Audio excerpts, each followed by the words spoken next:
Group one ఉద్యోగాలలో కూడా చాలా అవకతవకలు ఉన్నాయని కూడా చెప్పి వీళ్ళందరూ కూడా అంటున్నారు. అలాగే ఉస్మాన్ యూనివర్సిటీ విద్యార్థులందరూ కూడా ఇలా వచ్చి ధర్నాలు చేయడం కూడా మనం చూస్తూనే ఉన్నాం.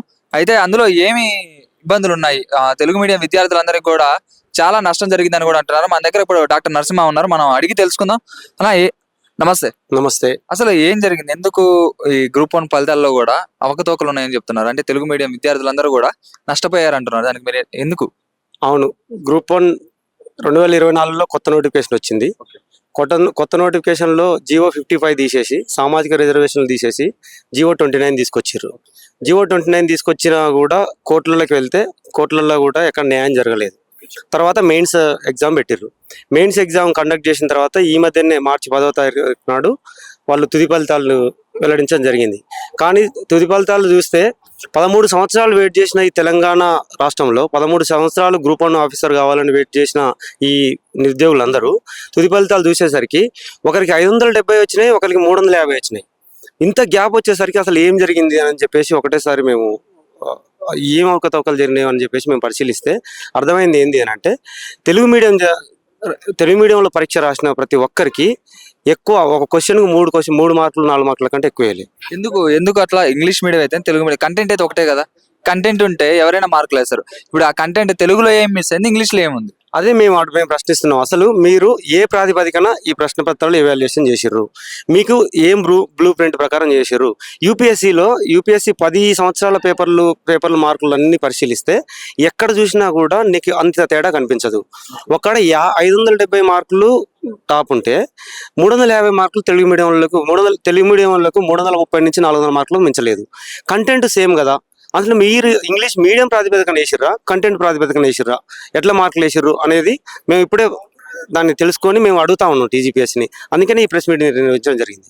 అలాగే ఇప్పుడు చూసుకున్నట్లయితే విద్యార్థులందరూ కూడా వాళ్ళకి జాబులు రాక ఇప్పటికి 3వసారి ప్రిలిమ్స్ ఎగ్జామ్స్ రాసి ఆల్రెడీ 2 సార్లు క్యాన్సిల్ అయ్యి 3వసారి కూడా వాళ్ళు రాయడం జరిగింది. ఇప్పుడు ఎందుకు వాళ్ళకి ఇట్లా చేస్తున్నారు? మళ్ళీ ప్రిలిమ్స్ పెట్టాలని చెప్పి కూడా మళ్ళీ అంటున్నారంట. అంటే మేము మళ్ళీ ఫిలిమ్స్ పెట్టాలనేది ఏం లేదు. ఫస్ట్ 2022లో నోటిఫికేషన్ ఇవ్వడం జరిగింది. 2022లో నోటిఫికేషన్ ఇచ్చి అక్టోబర్ 26 నాడు ఎగ్జామ్ పెట్టినారు. అక్టోబర్ 26 నాడు ఎగ్జామ్ పెట్టి జనవరిలో ఫిలిమ్స్ రిజల్ట్ ఇచ్చిండ్రు. ఫిలిమ్స్ రిజల్ట్ ఇస్తే మార్చి 18వ తారీఖు నాడు ఫిలిమ్స్ అనేది పేపర్ లీక్ అవ్వడం వల్ల క్యాన్సిల్ అయింది. మళ్ళీ జూన్లో పరీక్ష పెట్టిర్రు. మళ్ళీ జూన్లో పరీక్ష పెట్టి ఏదో తంబు అవి బయోమెట్రిక్ లేదన్న ఉద్దేశంతో మళ్ళీ క్యాన్సిల్ అయింది. 2 సార్లు క్యాన్సిల్ అయిన ఒక ఎగ్జాము మళ్ళీ రాయడానికి ఆల్రెడీ మానసికంగా చాలా నష్టపోయి ఉన్న నిరుద్యోగులు ఈ ప్రభుత్వం వచ్చిన తర్వాత కొత్త నోటిఫికేషన్ ఇచ్చింది. కొత్త నోటిఫికేషన్ ఇచ్చేసి వాళ్ళ ఉన్న 55 జియో తీసేసి జియో 29 పెట్టేసి మళ్ళీ సామాజిక రిజర్వేషన్లు తీసేస్తే ఇక్కడున్న నిరుద్యోగులందరూ దాని మీద పోరాటం చేయడం జరిగింది. కానీ పోరాటం చేసినా కూడా కోర్టులో జియో 29 మీద రాజ్యాంగ స్ఫూర్తికి ఏం చెప్పలేదు. కానీ మీరు లేటుగా రావడం వల్ల ఇది చేస్తున్నామో మేము ఏం పట్టించుకోవట్లేదు అని చెప్పింది కోర్టు. కానీ అదే స్ఫూర్తితో వీళ్ళు మెయిన్స్ కండక్ట్ చేయడం జరిగింది. మెయిన్స్ కండక్ట్ చేసి 3 నెలల్లోనే పేపర్లు దిద్దాల్సిన అవసరం ఏమున్నది? 21,000 మంది పేపర్లు రాస్తే 21,000 మంది పేపర్లు ఇంటూ 7 పేపర్లు 21,000 ఇంటూ 7 అంటే 14,000, 1,40,000 పేపర్లు 2-3 నెలల్లో ఇవాల్యుయేటర్స్ తోని ప్రొఫెసర్స్ తోని దిద్దించినాం అంటారు కదా. అంటే మీరు ఏ బ్లూ ప్రింట్ చేసి దిద్దించరు? ఒక క్వశ్చన్కి ఒక నిమిషం కూడా పట్టకపోతే ఆ ప్రొఫెసర్ ఏ విధంగా మార్కులు వేసిండు? అందువల్ల ఒకటేసారి లాస్ట్ మార్కుల లిస్టు పెట్టేసరికి పెడితే తెలుగు మీడియంలో రాసిన అభ్యర్థులు 350 మార్కులు మాత్రమే వచ్చినాయి. అదే ఇంగ్లీష్ మీడియంలో రాసిన అభ్యర్థులు ఈ 2023, 2021 వచ్చిన ఫ్రెష్ అభ్యర్థులకు కూడా 570 మార్కులు వచ్చినాయి. 530, 520, 520 అంటే అసలు ఇంత వేరియేషన్ ఎట్లా వస్తుంది? మేము కంటెంట్ రాయట్లేదా? మేము తెలుగు మీడియంలో చదవడం తప్ప, 13 సంవత్సరాలు వెయిట్ చేయడం తప్ప కాదు కదా.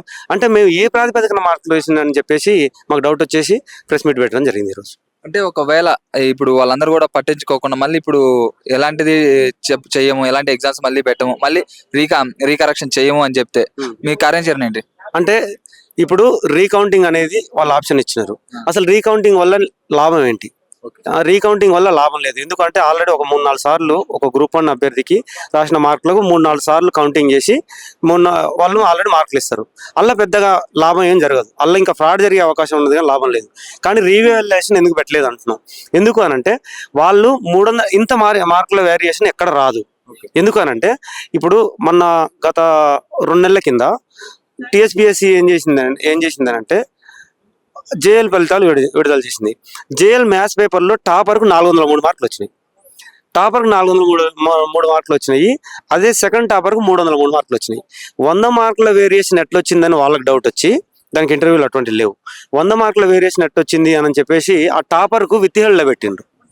అంటే ఇక్కడ ఫ్రాడ్ జరిగిందేమో అని విత్తిహేళ్ళలో పెడితే ఆయన కోర్టుకి వెళ్ళి తీసుకొని వచ్చేసి నేను ఫెయిర్గానే రాశాను, నేను మ్యాథమెటిక్స్ ప్రొఫెసర్ను కాబట్టి నాకు ఇన్ని మార్కులు వచ్చినాయని ఆయన నిరూపించుకున్నాడు. ఆయనకు జాబ్ ఇచ్చిండు. మేము అదే అడుగుతున్నాం, నీకు 570 మార్కులు 550 మార్కులు ఏమో ఇక్కడ వచ్చినాయి, 350 మార్కులు 220 మార్కుల తేడా అయితే రాదు.